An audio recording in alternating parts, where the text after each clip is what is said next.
আসসালামু আলাইকুম। আমরা আজকে একটা নতুন ভিডিওতে আসছি, একটা নতুন প্রোডাক্ট নিয়ে কথা বলবো। এই প্রোডাক্টটার নাম হচ্ছে মাইক্রোসফট সারফেস ল্যাপটপ 2।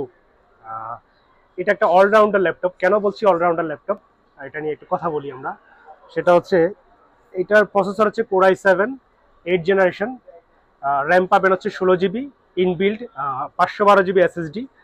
আর এটার হচ্ছে ডিসপ্লেটা হচ্ছে আপনার 2K ডিসপ্লে।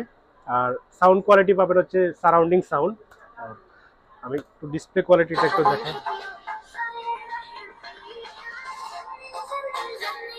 এটার হচ্ছে আপনার যখন আপনি টাচে কাজ করবেন খুব স্মুথলি কাজ করতে পারবেন, এবং হচ্ছে প্যাশনেবল একটা প্রোডাক্ট।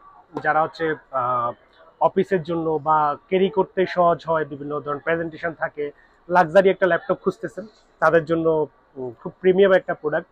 একদম রিজনেবল প্রাইসের মধ্যে পেয়ে যাবেন। আমাদের কাছে একটা হিউজ কোয়ান্টিটি আছে। ব্র্যান্ড নিউতে কিনতে গেলে আপনার 1,70,000 থেকে 2 লাখ টাকা খরচ করতে হবে, বাট আমি আপনাকে এত টাকা খরচ করাবো না। 40 থেকে 50-এর মধ্যে এই ল্যাপটপটা পেয়ে যাবেন। খুব পশ একটা ল্যাপটপ। আশা করছি এটা ট্রাই করতে পারেন। Thank you.